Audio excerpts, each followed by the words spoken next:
আজকের ক্লাসে আমরা কম্পিউটারের আরেকটি গুরুত্বপূর্ণ বিষয় নিয়ে আলোচনা করব, সেটি হলো কম্পিউটার বাস। কম্পিউটার আর্কিটেকচার শিখতে গেলে আপনাকে এই বাস সম্পর্কে জ্ঞান থাকতেই হবে। আজকে আমরা বেসিক ভাবে কম্পিউটারের বাস সম্পর্কে জেনে নেব এবং যতটা সহজভাবে সম্ভব বোঝানোর চেষ্টা করব। প্রথমে আমরা জেনে নেব বাস কি। কম্পিউটার সিস্টেমে বাস হলো একটি যোগাযোগ ব্যবস্থা যা বিভিন্ন উপাদানের মধ্যে ডেটা, সংকেত বা শক্তি স্থানান্তর করে। এটি তথ্য আদান প্রদানের জন্য একটি ভাগ করা পথ হিসেবে কাজ করে, যা সিপিইউ, মেমোরি এবং আউটপুট ইনপুট ডিভাইসের মতো অংশগুলিকে সংযুক্ত করে। মূলত একটি বাস হলো একটি কম্পিউটারের মধ্যে একটি হাইওয়ের মতো, যা বিভিন্ন অংশকে যোগাযোগ করতে এবং একসাথে কাজ করতে সক্ষম করে। অর্থাৎ এক কথায় বললে বোঝায় যে পরিবাহী তারের মাধ্যমে কম্পিউটারের বিভিন্ন অংশে তথ্য বা ডেটা সঞ্চালিত হয় তাকেই বাস বলে।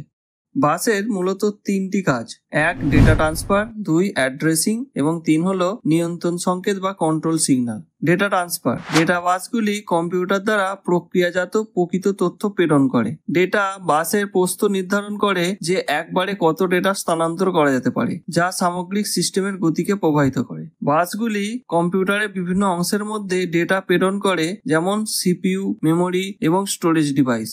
অ্যাড্রেস বাসগুলি সেই অবস্থান নির্দিষ্ট করতে ব্যবহৃত হয় যেখানে ডেটা পড়তে হবে বা লিখতে হবে। অ্যাড্রেস বাসের প্রস্থ কম্পিউটার সরাসরি যে পরিমাণ মেমোরি অ্যাক্সেস করতে পারে তা সীমিত করে। কন্ট্রোল সিগন্যাল বা নিয়ন্ত্রণ সংকেত: কন্ট্রোল বাসগুলি এমন সংকেত বহন করে যা ডেটা প্রবাহ এবং ঠিকানা তথ্য পরিচালনা করে, বিভিন্ন উপাদানের ক্রিয়াকলাপ সমন্বয় করে। উদাহরণগুলির মধ্যে রয়েছে মেমোরিতে পড়া বা লেখার জন্য সংকেত অথবা ইনপুট আউটপুট ডিভাইসের নিয়ন্ত্রণ করা। এই বাসের হিস্ট্রি যদি আমরা জানতে চাই, তাহলে কম্পিউটার সিস্টেমে বাস ধারণাটি, যা উপাদানগুলির মধ্যে তথ্য প্রেরণের পথগুলিকে বোঝায়, কম্পিউটিং এর প্রাথমিক দিনগুলি বা প্রথম দিকেই উল্লেখযোগ্যভাবে ডেভেলপ করেছে। প্রাথমিক বাসগুলি ছিল ভৌত তারযুক্ত সরল সমান্তরাল বাস, যেখানে মডার্ন যে বাসগুলি আছে সেগুলি অনেক কমপ্লিকেটেড বা জটিল। বিভিন্ন প্রোটোকল ব্যবহার করে উচ্চ গতি এবং বৃহত্তর ব্যান্ডউইথ সমর্থন করে এই মডার্নের বাসগুলি। প্রথম দিকে বা প্রাথমিক দিনগুলিতে আর্লি মাইক্রো কম্পিউটার্স, দা আইএসএ বাস, প্রপ্রাইটারি বাসেস, এক্সপেনশন স্লট প্রভৃতি ব্যবহার করা হতো, এবং বর্তমানে বিবর্তন ও অগ্রগতির পরে অ্যাড্রেসিং ব্যান্ডউইথ লিমিটেশন, পিসিআই বাস, পিসিআই এক্সপ্রেস এবং ইউএসবি বাস ব্যবহার করা হয়। এই বাসের মূল কনসেপ্ট হলো বা মূল ধারণা হলো সমান্তরাল বনাম সিরিয়াল। প্রাথমিক বাসগুলি ছিল সহজ সমান্তরাল, একসাথে একাধিক বিট ডেটা প্রেরণ করত, এবং মডার্ন ডে বাসগুলি যেমন পিসিআই এবং ইউএসবি একটু একটু করে ডেটা প্রেরণ করে, কিন্তু অনেক বেশি গতিতে প্রেরণ করে। বাসের প্রস্থ নির্ধারণ করে যে একটি একক চক্রে কত ডেটা স্থানান্তর করা যেতে পারে। বাসের গতি প্রতি সেকেন্ডে কতগুলি চক্র ঘটে তা নির্ধারণ করে, যা ডেটা স্থানান্তরের হারকে প্রভাবিত করে। এছাড়াও মডার্ন ট্রেন্ডসের মধ্যে বর্ধিত ব্যান্ডউইথ, ভার্চুয়াল রিয়েলিটি এবং উচ্চ রেজলিউশন ভিডিওর মতো চাহিদাপূর্ণ অ্যাপ্লিকেশনগুলির জন্য উচ্চতর ব্যান্ডউইথের প্রয়োজনীয় সমর্থন করার জন্য আধুনিক বাসগুলি ক্রমাগত বিকশিত হচ্ছে। ইন্টিগ্রেশন: বাসগুলি সিস্টেম অন চিপ বা এসওসি ডিজাইনের সাথে আরো বেশি তৈরি করা হচ্ছে। ওয়্যারলেস বাস আর্কিটেকচারে ওয়াইফাই এবং ব্লুটুথের মতো ওয়্যারলেস প্রযুক্তি ক্রমবর্ধমানভাবে তৈরি হচ্ছে। অপটিক্যাল বাস: তথ্য প্রেরণের জন্য আলো ব্যবহার করে অপটিক্যাল বাসগুলি অত্যন্ত উচ্চ গতি অর্জনের একটি উপায় হিসেবে আবির্ভূত হচ্ছে। এবার আমরা বাসের শ্রেণীবিভাগ বা ক্লাসিফিকেশন অফ বাস সিস্টেম এটি দেখে নেব, এবং এই ক্লাসিফিকেশন অফ বাস এটি বুঝে নিলেই আপনাদের কিন্তু বাসের সম্পর্কে কনসেপ্ট ক্লিয়ার হয়ে যাবে। বাসকে মূলত দুই ভাগে ভাগ করা হয়, এক হলো ইন্টারনাল বাস, দুই হলো এক্সটার্নাল বাস। ইন্টারনাল বাসের আবার কতগুলি ভাগ আছে: ডেটা বাস, অ্যাড্রেস বাস, কন্ট্রোল বাস এবং পাওয়ার বাস। এবার আমরা প্রথমে ইন্টারনাল বাস বা আভ্যন্তরীণ বাস কি সেটি জেনে নেব। কম্পিউটার মাদারবোর্ড বা বিভিন্ন কম্পোনেন্টের ওপর যে সোনালী রঙের সরু রেখাগুলি দেখা যায় সেগুলিকেই আভ্যন্তরীণ বাস বলে। মূলত আভ্যন্তরীণ বাস একটি কম্পিউটারের যোগাযোগ ব্যবস্থার মেরুদণ্ড হিসেবে কাজ করে। এর বিভিন্ন অংশের মধ্যে দক্ষ এবং সমন্বিত ক্রিয়াকলাপকে সহজতর করে তোলে। এই আভ্যন্তরীণ বাসকে প্রধানত 4 ভাগে ভাগ করা হয়: ডেটা বাস, অ্যাড্রেস বাস, কন্ট্রোল বাস এবং পাওয়ার বাস।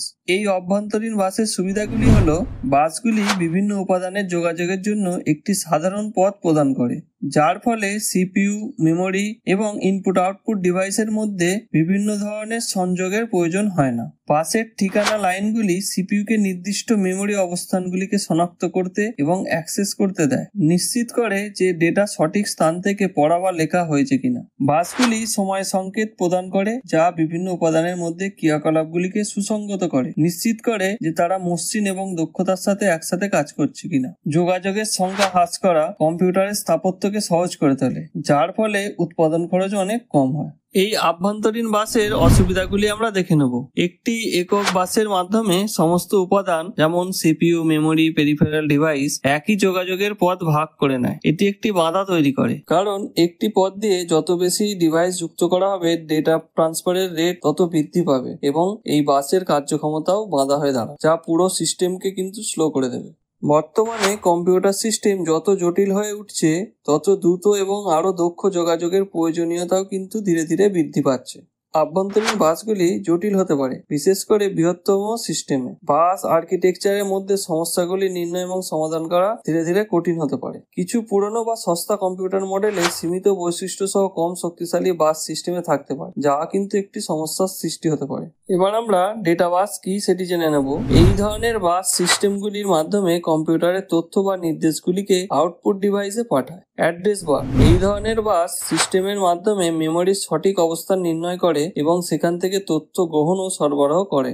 কন্ট্রোল বাস এই ধরনের বাস সিপিইউ থেকে দেওয়া সংকেতগুলি বহন করে এবং কম্পিউটারের বিভিন্ন যন্ত্রাংশে যেমন কিবোর্ড, মাউস, টিক্স টাইপ, প্রিন্টার ইত্যাদির মধ্যে সমন্বয় সাধন করে। পাওয়ার বাস এই ধরনের বাস কম্পিউটারের বিভিন্ন অংশে বিদ্যুৎ সরবরাহ করে।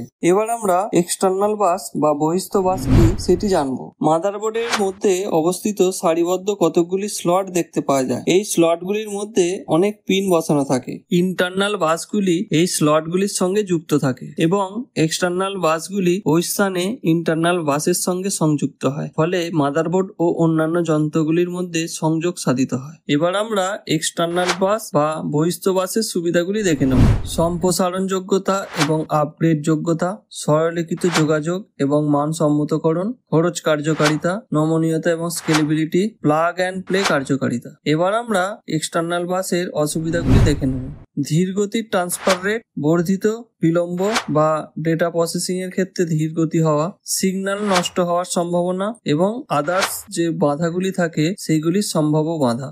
কম্পিউটার সিস্টেমে বাসের ভূমিকা কিন্তু অনেক গুরুত্বপূর্ণ। অনেকেই এই বাস সম্পর্কে এড়িয়ে যায়। যখন আপনি কম্পিউটার আর্কিটেকচার শিখবেন, তখন আপনার এই বাস সম্পর্কে জ্ঞান থাকতেই হবে। আশা করছি আজকের ক্লাসটি আপনারা বুঝতে পেরেছেন। যদি কোথাও অসুবিধা হয়ে থাকে, তাহলে আমাদের কমেন্ট সেকশনে বা মেল আইডিতে মেল করে জানাতে পারেন, এবং যদি কোথাও ভুল হয়ে থাকে তাহলে আমাদের ক্ষমা করে দেবেন। যাই হোক, আজকের ক্লাসের প্রশ্নগুলি হলো: বাস কয় প্রকার ও কি কি? বাসের মূল কাজ কি? অ্যাড্রেস বাসের কাজ কি? ইন্টারনাল বাসের সুবিধা কি? কন্ট্রোল সিগন্যাল কি? এই প্রশ্নগুলির সঠিক উত্তর দেওয়ার চেষ্টা করুন। আপনারা মেল আইডিতে মেল করে বা কমেন্ট সেকশনেও প্রশ্নের উত্তর জানাতে পারেন। আজকের মতো এটুকুই, দেখা হবে পরের ক্লাসে। ধন্যবাদ।